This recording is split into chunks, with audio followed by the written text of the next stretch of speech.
विद्यार्थियों 10th class the English the book English grammar and composition उसका chapter number 7 punctuation उसकी आखिरी exercise number 7 जिस दे पहले 8 पार्ट है ने वो करन जा रहे हैं इस वीडियो में। सो तुसी नोटबुक ते पेन लेके आंसर्स ਨੂੰ ਨੋਟ ਡਾਊਨ ਕਰ ਲਓ, एक्सप्लेनेशन ਨੂੰ बड़े ध्यान ਦੇ ਨਾਲ सुनो ਤੇ ਬਾਅਦ ਵਿੱਚੋਂ इस एक्सरसाइज ਨੂੰ बिना देखे अपने आप तुसी जरूर करना है।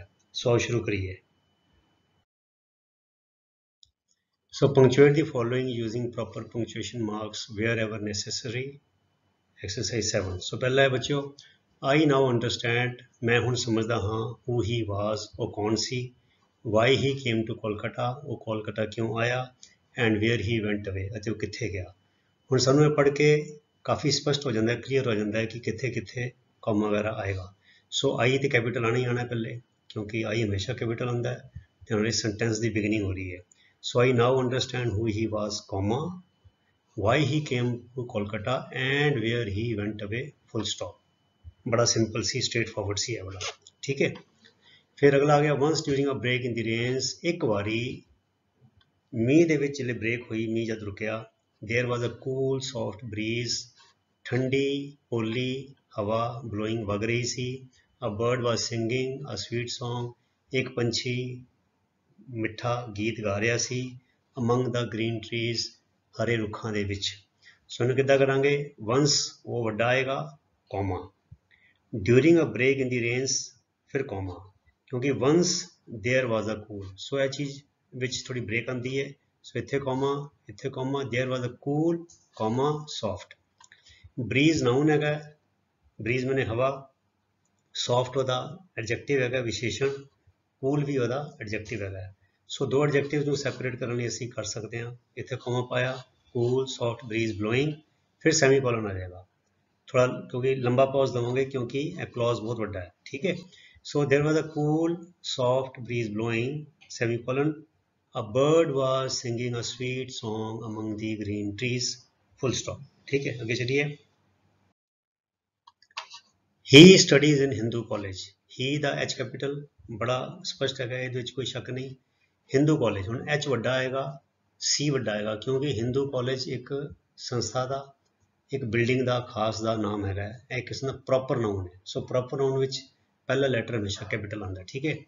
ਉਹ death where is I sting, sting ਦਾ ਮਤਲਬ ਹੈ ਡੰਗ। ਸੋ ਡੰਗ ਇੱਕ ਜੋ ਨੈਗੇਟਿਵ ਚੀਜ਼ ਹੈ ਵੀ ਉਹ ਮੌਤ, ਤੇਰਾ ਡੰਗ ਕਿੱਥੇ ਹੈ, ਮਤਲਬ ਕਿ ਤੂੰ ਕਿੱਦਾਂ ਲੋਕਾਂ ਨੂੰ ਦੱਸਦੀ ਹੈ ਤੇ ਕਿੱਦਾਂ ਮੌਤ ਤੂੰ ਲੋਕਾਂ ਨੂੰ ਇੱਕੋਦਮ ਫਲੈਟ ਕਰ ਦਿੰਦੀ ਹੈ, ਜਾਨ ਕੱਢ ਲੈਣੀ ਹੈ, ਮਤਲਬ ਇਸ ਤਰ੍ਹਾਂ ਦਾ। ਸੋ ਇਹਦੇ 'ਚ ਐਕਸਕਲੇਮੇਸ਼ਨ ਹੈਗਾ, ਇੱਕ ਵਿਸਮਕ ਚਿੰਨ੍ਹ ਹੈਗਾ, ਵਿਸਮਾਦ ਹੈਗਾ, ਹੈਰਾਨੀ ਹੈਗੀ ਹੈ। ਸੋ ਆਏਗਾ ਉਹ ਕੌਮਾ, ਯੈਸ ਨੋ, ਉਹ ਇਹ ਤੋਂ ਬਾਅਦ ਆਉਂਦਾ ਹੀ ਹੈ ਉਹ ਡੈਥ, ਫਿਰ ਆਪਣਾ ਆ ਜਾਏਗਾ ਐਕਸਕਲੇਮੇਸ਼ਨ ਮਾਰਕ, ਉਹ ਡੈਥ, ਵੇਅਰ ਡਬਲਿਊ ਵੱਡਾ, is thy sting, question mark, question ਹੈਗਾ, ਠੀਕ ਹੈ।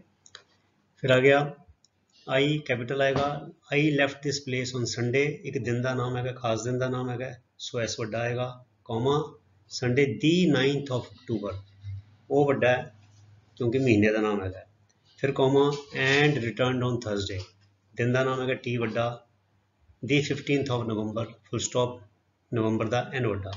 सो बच्चों सारे दिनों के नाम जोड़े ने वो कैपिटल लैटर तो स्टार्ट होंगे ने, सारे महीनों के नाम कैपिटल लैटर तो शुरू होंगे ने, ठीक है। अगे आ गया बच्चों, हूँ अनपंक्चुएटेड है दिता है, तो मैं सीधा आंसर के उत्ते आना, क्योंकि आंसर यदि पूरी इतने स्पेस में आना नहीं सगा, सो मैं अगे आंसर दिता है। हूँ एक बच्चों कन्वरसेशन हैगी है हैडमास्टर दे विच ते एक अपना जो स्टूडेंट है वो पिता जी विच, ठीक है। अच्छा बच्चों ये मैं एक चीज़ तुहानूं दस देवां कि जदों इदां पैराग्राफ होवे ते डायरैक्ट स्पीच होवे ते कन्वरसेशन चलती होए, गलबात होए, ते जदों एक बंदा बोलदा एक गल ते फिर दूजा बंदा उहदे प्रतिक्रम विच रिस्पॉन्स विच जवाब दिंदा या अपनी टिप्पणी करदा या अपनी कोई होर गल करदा है, सो दूजे बंदे की गलबात नूं दूजे नैक्सट पैराग्राफ तो शुरू करना। इत्थे देखो मैं इधरों नहीं शुरू किया, इत्थे मैं दब के इत्थे अगला पैराग्राफ शुरू कर दिता है। ਇਹਦਾ मतलब कि यह गल हैडमास्टर ने कही है, फिर यह गल उहदे पिता ने, बच्चे के पिता ने कही है, तो फिर हैडमास्टर ने कही है इत्थे तक, तो फिर उहदे पिता ने जवाब दिता है। सो यह गल का ख्याल रखना है, डायरैक्ट स्पीच दे विच जदों पैराग्राफ होवे ते जदों गलबात चल रही है, सो एक बंदे की गल जिसले मुक जाए तो दूजे बंदे की गल जिसले दर्शानी है तो उन्होंने अगले पैराग्राफ तो शुरू करना है, ठीक है। सो देखो इन्वर्टेड कॉमा स्टार्ट, वाई वड्डा, your son is certainly a boy of ability. तुहाडा मुंडा यकीनी तौर पर लायक है, कि समर्था हैगी, एबिलिटी नहीं समर्था, समर्था वाला मुंडा है, अर्थात वो पढ़न च लायक है। फिर कॉमा, फुल अपना इन्वर्टेड कॉमा क्लोज, ते सैड दी हैडमास्टर, एच वड्डा है क्योंकि किसी खास स्कूल के हैडमास्टर की गल हो रही है, सैड दी हैडमास्टर।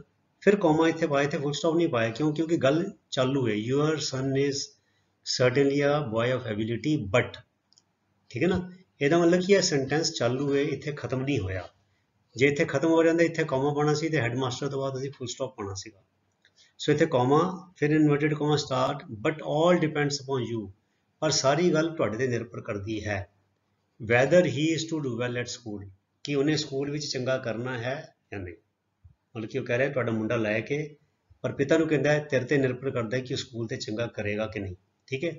फिर उन्हें अगली गल पिता ने कही है, तो अगला पैराग्राफ शुरू हो गया, कहते what an extraordinary statement, extra exclamation mark क्या, हैरानी प्रगट की है। कहते यह कितना अजीबो गरीब कथन है।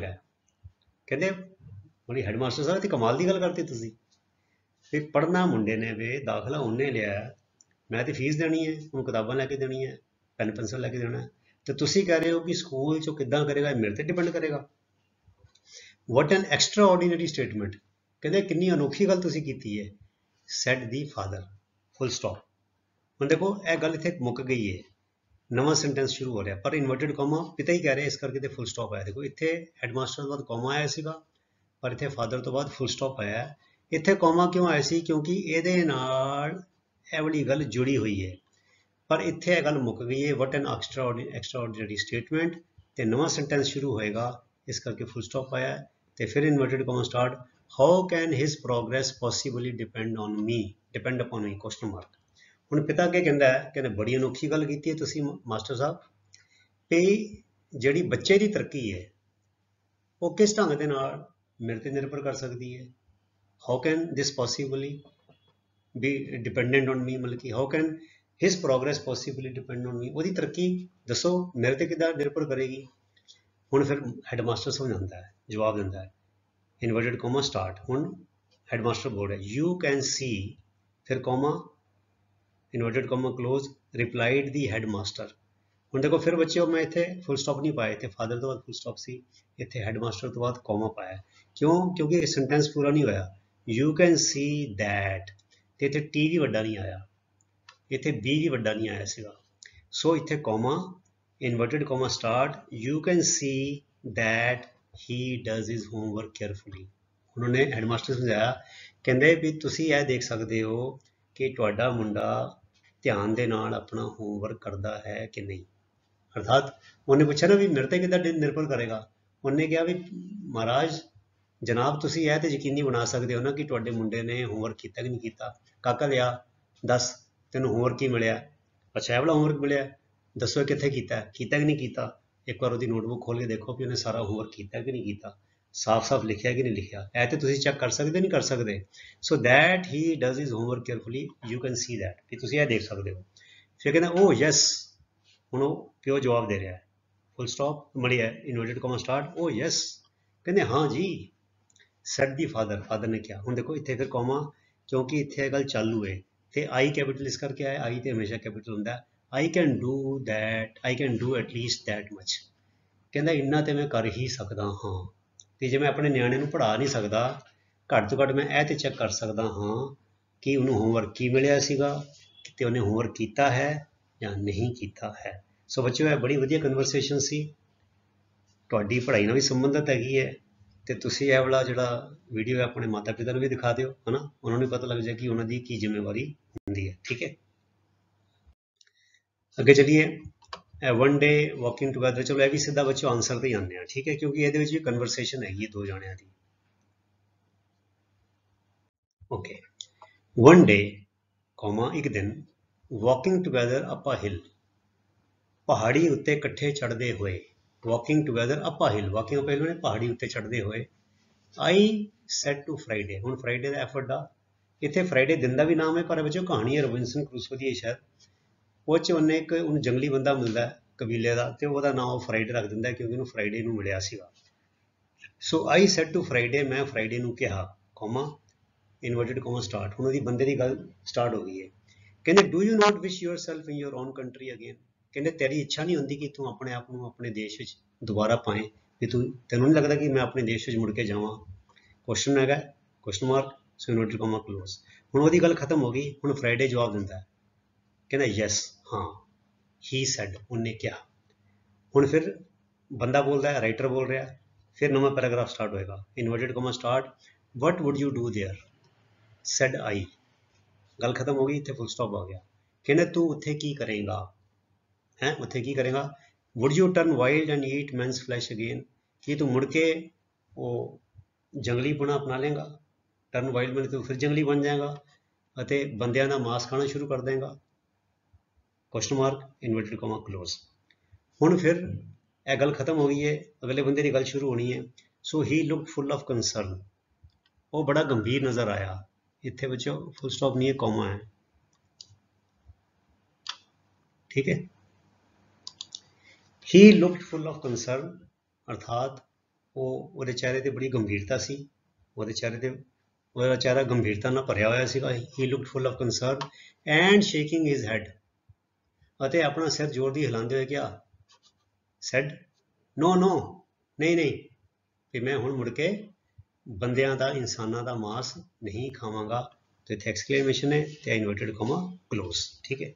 और अगला देखिए, आखिरी इस वीडियो का, आ जेंटलमैन, एक साउ बंदा, comma thinking he was charge much by a porter, porter मैंने कूली, चार्ज मच मैंने बहुत ज़्यादा पैसे ले गए थे, for the delivery of a parcel, एक पैकेट की डिलीवरी पहुँचाने वास्ते, comma asked him what his name was. कहते एक साउ बंदे ने यह सोचते हुए कि एक पार्सल ਨੂੰ डिलीवर ਕਰਨ ਲਈ ਕੂਲੀ ਨੇ ਉਹਦੇ ਕੋਲ ਬਹੁਤ ਜ਼ਿਆਦਾ ਪੈਸੇ ਲੈ ਲਏ ਸੀ। ਆਸਕਡ ਹਿਮ, ਨੂੰ ਪੁੱਛਿਆ ਵਟ ਹਿਜ਼ ਨੇਮ ਵਾਜ਼, ਉਹਦਾ ਨਾਂ ਕੀ ਸੀ। ਹੁਣ ਅਗਲਾ ਬੰਦਾ ਜਵਾਬ ਦਿੰਦਾ, ਇਸ ਕਰਕੇ ਅਗਲਾ ਪੈਰਾਗ੍ਰਾਫ।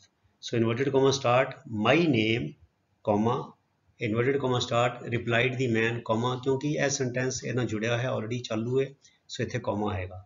ਫਿਰ inverted comma start, my name, replied the man, comma inverted comma start, is the same as my father's. आर तो बाद फादर्स है ना, मतलब ऐसा है ना, फादर्स तो गल बनती नहीं, मतलब फादर दा दे दी, इतने ए पोस्ट्रॉफी आएगी। अर्थात बंदे ने जवाब दिता, मेरा नाम वही है जो मेरे पिता दा है। My name is the same as my father's, अर्थात फादर्स नेम, अर्थात जो मेरे पिता का नाम है वही मेरा नाम है, बंदे ने जवाब दिता। सो इतने बच्चों ए पोस्ट्रॉफी आनी बड़ी जरूरी है, इस गल का तुसीं ध्यान रखना है, ठीक है। सो ऐसे प्यारे विद्यार्थियों, तुहाडी एक्सरसाइज 7 के पहले 8 पार्ट ते अगले जिहड़े हैगे ने असीं अगली वीडियो च करांगे। तुसीं इसी तरह नेम नाल अनुशासन नाल अपनी पढ़ाई करी चलो, ते अगली वीडियो तक लई गुड बाय। तुहाडा सारिआं दा बहुत बहुत धन्नवाद, रब रखा, थैंक यू वेरी मच।